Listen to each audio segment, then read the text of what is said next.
안녕하세요. 자, 지난 시간에 이어서 우리 다시 강의를 진행하도록 하겠습니다. 자, 우리 본문의 내용에 보시면 이제 우리 2절 행정과 경 1절에서 행정의 의를 했었죠. 그래서 행정의 개념하고 행정의 가장 중요한 성격으로서 재화에 대해서 공부를 했습니다. 그죠?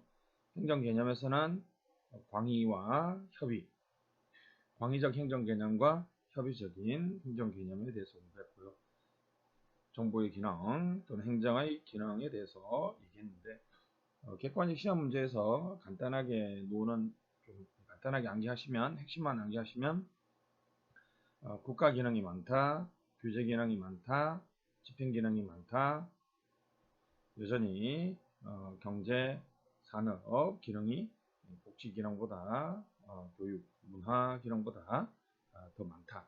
특히 이제 그 국가 기능이 많다는 것이 지방 기능보다는 중앙정부의 기능이 많다는 것이 가끔 시험에 나왔습니다. 자, 이제 행정에서 의에서 이제 가장 중요한 요소가 행정과 경영의 관계죠. 공부하셔서 아시겠지만 역사적인 측면에서 행정과 경영은 유사하다 차이가 난다는 측면에서 상당히 많은 이론들이 등장했는데 여러분들이 가장 잘 아는 것처럼 행정과 경영이 이론론이다. 행정과 경영 이론론은 행정과 경영이 유사하다는 것이죠. 행정과 경영이 유사하다. 그래서 공행정, 사행정 이론론이라고 얘기하고요. 그렇습니다. 그래서 우리가 정책이라는 측면과 관리라는 측면이 행정에 동시에 존재했을 때 이러한 관리라는 측면은 경영과도 상당히 유사하다는 거죠. 이쪽에 A와 B가 있을 때 상대적으로 B를 강조하는 여러분들이 공부하셔서 아시죠? 우드로 윌슨이나 허버트 사이먼, 우드로 윌슨이나 허버트 사이먼이 강조했죠. 단지 허버트 사이먼은 우리 행정과 경영이 차이가 나기보다는 유사한데 이쪽은 정치 성격 또는 정책 결정 기능을 인정했는데 논리 실정주의에 따라서 연구하지 않았다는 거죠. 정책 결정 기능을 인정했는데 연구하지 않았다는 것이고 사이먼과 다르게 행정학을 최초로 창조한 우드로 윌슨은 행정과 경영이 되게 유사한데 행정의 정책 결정 기능은 인정하지도 않았고 연구하지도 않았습니다. 그죠? 그래서 오로지 행정은 관리와 유사하다라고 주장했죠. 그래서 여기 인정했느냐, 인정하지 않았느냐의 차이가 있기 때문에 새 이론론이라고 얘기합니다. 새 이론론이 들어가는 이유만 좀 중요하고요. 우드로 윌슨이나 허버트 사이먼 정도가 행정과 경영이 유사하다. 조금 더 이제 시험 문제에서는 NPM 신공공관리론도 행정과 경영이 유사하다는 관점이라고 얘기하는 경향이 많으니까 이렇게 세 가지의 이론을 기억해 주시면 되겠습니다. 제가 여기 적어놓지 않은 이유는 행정과 경영이 유사하다는 것이 NPM이 일반적으로 경영기법을 도입하고 이런 것이 틀린 부분은 아닌데 정책 결정 기능을 인정한다는 측면에서 전략적 방향 잡기라든지 이러한 기능을 인정한다는 측면에서는 약간의 좀 정치행정 이원론이다 또는 행정경영 이론론이다 라고 얘기하는데 조금 반대하는 경향이 있습니다. 그래서 일반적으로 맞다. 조금 예민하게 봐줘야 됩니다. 일반적으로 NPM도 행정과 경영을 유사하게 본다는 거죠. 행정경영 이원론은 행정과 경영이 차이가 있다. 그죠? 성격상 차이가 있다. 이런 얘기죠. 상대적으로 쪽은 A 영역을 강조한다면 행정과 경영의 유사점을 강조하는 쪽은 B 영역을 강조한다는 것이죠. 자, 그래서 통치기능상 기능적 행정이죠. 어떤 기능을 수행한다? 정책 결정 기능을 수행한다. 그래서 기능적 행정이라고 합니다. 발전 행정은 우리 행정이 오히려 더 정치 기능을 대신하고 대행해야 된다. 그래서 행정의 적극적인 사회 변동을 강조하고 있습니다. 그런 측면에서 오히려 더 통치 기능설보다는 더 적극적이죠. 신행정학이나 정책학은 1960년대 미국 사회에서 흑인 폭동 등의 혼란을 극복하기 위해서 어떤 가치 판단, 특히나 이제 규범적이고 처방적인 사회적 형평성을 강조함으로써 행정에서 무엇이 옳고 바람직한가에 관한 즉 가치 판단적 연구를 하자라면서 경영, 관리 방식이나 의사결정의 방식을 공부하기보다는 가치 판단, 규범, 당위성, 처방성을 연구하자는 것이죠. 최근에 중요한 것이 바로 세이어의 법칙입니다. 세이어의 법칙은 행정, 경영, 이원론, 정치, 행정, 이론론적 관점이죠. They are fundamentally alike. They are fundamental. 여기 they는 행정과 경영이죠. 행정과 경영은 근본적으로 alike, 유사하다는 거죠. 어떤 측면? unimportant respect. 중요하지 않는 측면 또는 중요하지 않는 부분에서는 이게 유사하다는 거죠. 그럼 이걸 뒤집으면 important한, 즉 중요한 부분에서는 important한 부분에서는 아주 심하게 차이가 난다는 거죠. 자, 이게 세이어란 학자는 비교적 최근의 학자입니다. 이 사람이 코넬 대학, 미국의 코넬 대학의 경영행정대학원을 설립 자문을 해주고 나서 했던 유명한 말이 바로 세이어 법칙이죠. 미국 코넬 대학은 경영행정대학원, 우리나라도 지금 이런 대학원이 거의 없죠, 그죠? 행정대학원하고 경영대학원을 보통 따로 두는데, 이 코넬 대학은 경영행정대학원을 같이 운영합니다. 그래서 경영학자들하고 행정학자들 사이에 4년제를 하고, 뭐 전공 선택이냐, 전공 필수냐, 어떤 학과목을 어떻게 이수할 것이냐, 이런 중요하지 않는 부분에서는 상당히 그래 뭐 2년제, 4년제, 뭐 전공 선택, 전공 필수 이런 거 다 똑같은데, 예를 들면 법률을 가르쳐야 된다, 가치 판단, 규범을 가르쳐야 된다, 정치적 성격, 정치학을 가르쳐야 된다, 이런 것들은 행정학자들이 주장하는데 경영학자들은 그런 걸 왜 여기서 가르치느냐, 그런 경영학과 아무런 상관이 없다, 이렇게 주장한다는 것이죠. 그래서 중요한 부분, 방금처럼 법적 제약이라든지 정치적 성격 등에 대해서는 양자가 엄청나게 차이가 난다는 거죠. 자기가 자문해 주다니까 중요하지 않는 부분에서는 상당히 비슷한데 중요한 부분에서는 엄청나게 차이가 나는구나 라고 얘기하면서 행정, 경영, 이원론입니다. 정치, 행정, 이론론이죠. 그러면 important한 부분이 과연 어딜까요? 바로 여기죠. 보시죠. 이게 이제 꾸준히 시험에 나오죠, 사실. 자, 단순하게 보면 되겠습니다. 그냥 뭐 있다 없다 이렇게 보거나 아니면 강하다 약하다, 보조만식으로 얘기하면 강하다 약하다 이렇게 보든지 해서 시험 문제는 양자에 이렇게 구분점에서 시험을 봅니다. 가시죠. 공익은 사이, 가치 판단은 규범, 처방, 바람직스러움이죠. 행정이라는 것이 법을 만들어서 사회를 좀 보다 아름답고 행복하게 하기 위한 학문이라면, 경영은 사실 그런 것보다는 지금 내가 뭘 팔고 뭘 만들어서 얼마나 이윤을 많이 창출할 것인가가 중요한 관점이죠. 그런 측면에서 차이가 난다는 것이고요. 됐습니다. 그래서 정치성, 권력성이 높다, 정치적 권력성이 약하다, 성과 측정이 쉽다, 성과 측정이 어렵다. 행정은 상대적으로 우리가 독점이죠. 그래서 독점이기 때문에 경쟁이 거의 없죠, 그죠? 우리나라에서 국방 서비스를 뭐 2군데, 3군데에서 제공할 수는 없잖아요, 사실, 그죠? 그러니까 좀 낭비도 있고요, 기술적 비효율성이 발생한다는 거죠. 당연히 외부 규제가 많다, 외부 규제가 적다, 있다, 없다, 강하다, 약하다, 많다, 적다, 이 차이를 보시면 되겠고, 독점이면 경쟁 상태죠. 공개성, 윤리성, 신문 보장이 강하지만 여기는 공개성, 윤리성, 고객을 당연히 차별하죠, 그죠? 고객을 차별합니다. 뭐 기업 입장에서는 우리 물건을 쓰지 않는 고객은 사실 필요 없죠. 그죠?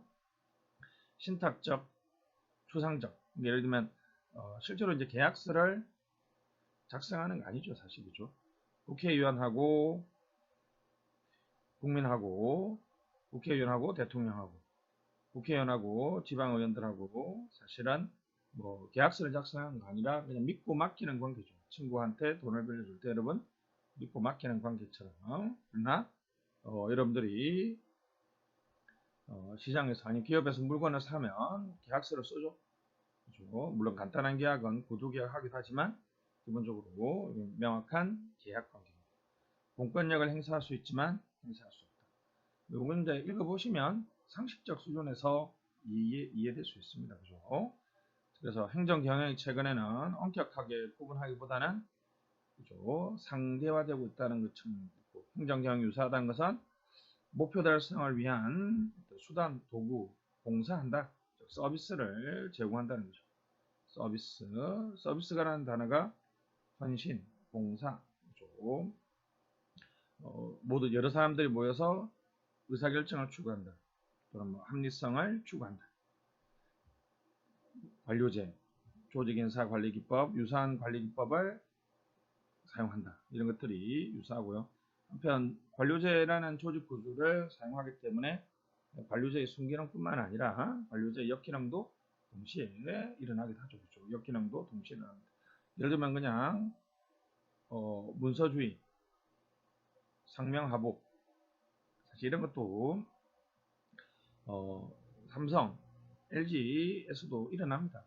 행정에서 경쟁이 부재하고 그렇기 때문에 조금 더 많이 일어나는 거죠. 그래서 문서주의나 상명하복 등의 어떤 특징이지만 또 이게 이제 나쁜 의미로 사용될 수도 있죠. 그죠? 그런 역기능, 관료제 병리 현상 등이 어떤 행정과 경영의 공통점이죠. 물론 이제 정도가 강하다, 약하다 이 정도의 차이는 있을 수 있겠죠. 최근에는 구분이 상대화됩니다. 그죠? 구분이 상대화. 표가 있는데 예를 들면 예전에는 우리 사회를 공공부문하고 다시 이렇게 나눌게요. 사회를 공공부문하고 민간부문으로 이렇게 나눴습니다. 공공부문은 다시 정부조직법, 우리 법적으로 얘기하면 정부라는 방식하고 준정부라는 방식으로 나눌 수 있습니다. 민간은 당연히 영리를 추구하고요. 한편 우리가 비영리를 추구하는 부분도 있죠. 그래서 보통은 일반적으로 섹터 구분할 때 사회 이쪽을 1섹터라 그러고 이쪽을 2섹터라 그러죠. 그래서 이제 정부 부문과 민간의 영리 이렇게 봤는데 이 공과사가 혼재되어 있는 이 부분, 공과사가 혼재되어 있는 이 부분을 제3섹터라고 얘기합니다. 1섹터도 아니고 2섹터도 아닌 그런 부분을 제3섹터라고 얘기하죠. 굳이 이제 뭐 부분은 시험 잘 안 나오는데요. 준정부 부문의 대표적인 것이 정부가 직접 설립하거나 정부가 인허가를 해주는 공기업이 있고요. 그렇습니다. 그 다음에 정부의 직접 공기업도 있는 반면에 우리 정부 공공기관이 있습니다. 흔히 얘기하는 예전식으로 얘기하면 산하기관이라고 얘기하는데요. 최근에는 우리 이것을 공공기관이라고 부릅니다. 비영리 부분에 존재하는 대표적인 것이 바로 우리 NGO죠. NGO, NPO가 있습니다. 비정부 조직. 비정부 조직은 우리가 참여연대라든지 환경연합과 같은 시민들이 자체적으로 공적인 활동을 위해서 시민들이 자체적으로 활동하는 것을 말하죠. NPO는 비영리 조직입니다. 대척점만 다르죠. 정부가 아니라는 측면과 기업이 아니라는 측면에서는 차이가 있는데 양자는 상당히 떨어졌습니다. 양자는 상당히 유사한 측면이 있습니다. 유사한 측면이 있죠. 그래서 이 두 개는 구분하지 않고 씁니다. 그렇죠?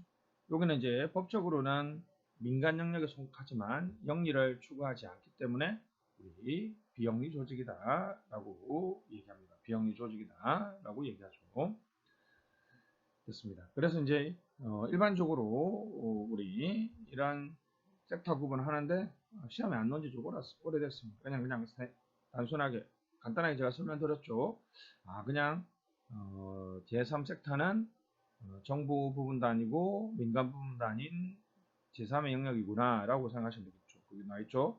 제3 섹터는 공공과 민간이 혼재된 영역, 공공과 민간이 혼재된 영역인데 여기 제3 섹터가 있습니다. 여기 있는데 일반적으로 요것만 기억하시고, 자, 일반적으로 우리 영국과 미국은 비영리 민간 조직을 얘기하는 의미로 사용되고요. 자, 일본과 한국은 민간 공동 출자 있습니다. 이 두 가지 차이를 좀 봐줘야 됩니다. 여기 가끔 시험에 나옵니다. 일반적으로 제3 섹터는 그냥 개념적으로는 정부도 아니고 민간도 아닌 영역인데 미국과 영국은 비영리 민간단체입니다. NGO나 NPO를 얘기하고요. 정부는 일본과 한국은 민간 공동출자. 정부 지분이 50% 이하. 그죠? 정부 지분이 50%. 왜냐하면 50% 이상이면 사실상 정부가 지배하거나 정부의 소유라고 볼 수 있겠죠. 50% 이하니까 지배권을 완벽하게 행사할 수 없죠. 그래서 제3섹터는 일본과 한국에서의 제3섹터는 민간 공동출자인데 포인트는 50% 이하입니다. 50% 이하. 50% 이하를 출자합니다. 그러니까 예를 들면 이것도 제3섹터가 될 수 있죠. 원래 정부 지분이 100%였는데 지분을 매각해서 49%가 됐습니다. 공기업 민영화죠. 공기업을 민영화해서 정부 지분이 49% 이하로 내려가면 이것도 제3섹터가 될 수 있죠. 그죠? 됐습니다. 그래서 제3섹터는 NPM적 개혁 이후에 많이 도입되었는데 실제로는 객관 시험에서는 그렇게 자주 나오지 않는데요. 딱 두 가지만 기억합시다. 정부 영역과 민간 영역도 아닌 제3의 영역인데 영국과 미국에서는 NGO, NPO들을 의미하고 일본과 한국에서는 정부 지분이 50% 이하인 경우를 의미한다는 점. 최근에 구별이 상기화되는 두 번째가 공생산이죠. 민간과 정부가 협력을 통해서 공공 서비스, 이렇게 말하면 공공 문제를 해결하는 방식이 되겠습니다. 그래서 행정과 시민이 협동을 통해서 행정 서비스를 제공한다. 자치방군대를 그냥 직관적으로 예를 한번 들어보겠습니다. 자치방군대를 예를 들면 어떤 동네에 자치방군대 여러분들이 지나가면서 한번 좀 봤죠. 동네 자치방군대들이 하면 경찰서에서 이분들한테 뭐 명예경찰관 이렇게 해서 명예경찰관이라고 하고 일정한 교육을 시키고 순찰도 좀 시키면서 어떻게 신고하고 이런 것들을 가르쳐준다는 거죠. 그러면 경찰이 순찰을 돌 때는 자기들만의 규칙에 따라서 이렇게 돌겠지만 실제로는 상당히 문제가 많죠. 왜냐하면 형식적으로 돌아갈 가능성이 많잖아요, 사실. 근데 이제 자치방공대를 하게 되면 시민들이 자기 동네에 어디가 취약지대인지 잘 알 거죠. 공생산이 등장하게 되는 이유 중에는 우리 문제를 우리 스스로 해결하겠다는 이러한 시민 공동체 이론, 이른바 근린 공동체 이론도 되고 관련돼 있고 민간보다는 경찰보다는 시민들이 더 좋은 서비스를 제공할 수 있다. 관료제 실패, 정부 실패나 관료제 실패가 깔려 있습니다. 그죠? 정부보다 우리가 더 잘할 수 있어. 우리 일을 우리가 할 수 있어. 그 정부도 좋죠. 경찰을 추가적으로 고용하지 않음으로써 이 동네 시민들을 이 치안 서비스에 이용할 수 있다는 것은 당연히 경찰 입장에서도 비용 절약하고 더 좋은 서비스를 제공할 수 있겠죠. 최근 우리나라에서 시민 참여가 증가하는 것도 이러한 맥락이죠. 재정 지출을 수반하지 않으면서도 공공 서비스를 제공할 수 있다. 아주 좋은 방식이라고 보면 되겠죠. 그런데 이제 혼자 하는 것은 개인적 공생산, 인도를 통행하기, 신호준수 이런 것들 있죠, 그죠? 그냥 여러분 혼자 공공질서를 지키는 것들을 개인적 공생산이라고 그러고, 집단적 공생산은 아파트 자치방공대와 같이 그 아파트만 이렇게 순찰하기 때문에 그 편익이, 공생산의 편익이 특정 계층이나 집단에게만 돌아가는 것을 집단적 공생산이라고 합니다. 집합적 공생산은 행정학에서 집합적이란 말은 컬렉티브란 뜻인데요. 불특정 다수를 말하죠. 그 공생산이 사회 전체의 편익을, 사회 전체, 지역사회 전체의 편익이 발생하는 것. 치안, 소방, 도서관, 공원 분야에서 사용되는데, 예를 들면 태안 자원봉사 같은 걸 생각해 보시죠. 태안 자원봉사자들이 123만 명이 자원봉사를 해서 태안의 기름길을 다 제거했다는 것은 그 공생산의 혜택이 그 태안이라는 지역사회 전체에 미치니까 이른바 집합적 공생산. 그죠? 자, 한계는 이게 이제 시민들이 무임승차하려고 하면 공생산이 안 됩니다. 무슨 얘기냐면, 여러분도 뭐 저도 그렇지만 뭐 우리가 공생산 자치방공대 이런 데 잘 안 나가잖아요. 그죠? 왜냐하면 50만 명의 시민이 있다고 가정했을 때 그 중에 1000명만 순찰을 돌아줘도 상당히 좋은데요. 그럼 50만 명이 어떻게 생각하겠어요? 아, 다른 사람들이 순찰을 열심히 돌아서 치안이 안정된다는 것은, 이것은 비배제적이고 비경합적이죠. 그러니까 그 자치방공대 순찰에를 참여하지 않는 사람들도 그 혜택을 누릴 수 있기 때문에, 실제로는 이기적 인간들은 n-1, 나 하나쯤만 빠져도 되겠지, 내가 가서 거기 사는 것은 힘이 n분의 1밖에 안 되기 때문에 나는 빠져도 되겠지라는 이런 무임승차 경향, 그쵸? 이러한 치안 안정이라는 것이 비배배적이고 비경합적이기 때문에 합리적이고 이기적 인간들은 무임승차하려고 한다는 거죠. 그러니까 무임승차자들이 많으면 자치방공대를 모집해도 아무도 안 간다, 사실. 그죠? 그러면 무임승차가 많은 경우에는 공생산이 성공하기 힘듭니다. 또 한편 이 결정에 맡기면 안 돼요. 왜냐하면 단순한 집행이나 순찰 정도를 맡기는 게 바람직하죠. 일반적으로 여러분도 지나가다가 뭐 위험한 걸 발견하면 순찰을 신고를 하는 거와 똑같은 현상입니다. 여러분도 신고를 했는데 뭐 잘못했다고 해서 오인 신고했다고 해서 여러분의 책임을 묻지는 않잖아요, 사실. 그런데 예를 들면 이 동네의 치안 정책을 결정하는 관점에서 이 결정권을 시민들한테 자문은 구할 수는 있는데요. 실제로 결정을 이분들한테 맡기면 안 됩니다. 왜냐하면 결정은 책임을 져야 되기 때문에 자원봉사자들이 그 결정에 대해서 책임질 수 있는 위치가 아니고 책임질 수 있는 어떤 법적이고 정치적인 권한이 없다는 것이 사실. 그래서 공생사는 정책 집행이나 서비스 제공 분야, 정책 집행이나 서비스 제공 분야, 즉 결정에는 공생산이 적합하지 않다. 이 정도를 꼭 기억해 주시면 좋겠습니다. 그렇습니다. 행정과 경영의 관계에 대해서 우리 가장 중요한 것은 위에 있는 행정과 경영의 유사점과 차이점입니다. 이거 기억하시고요. 제3섹터는 그냥 영국과 미국에는 비영리 민간단체를 말하고 일본과 한국은 50% 이하의 민간 공동 출자 기업을 말한다. 공생사는 개념만 외우시면 되겠고, 결정 부분에서는 공생사를 맡기면 안 된다. 여기까지만 외우면 되겠습니다. 여기까지 하고요. 다음 이 행정과 환경을 공부하도록 하겠습니다. 안녕.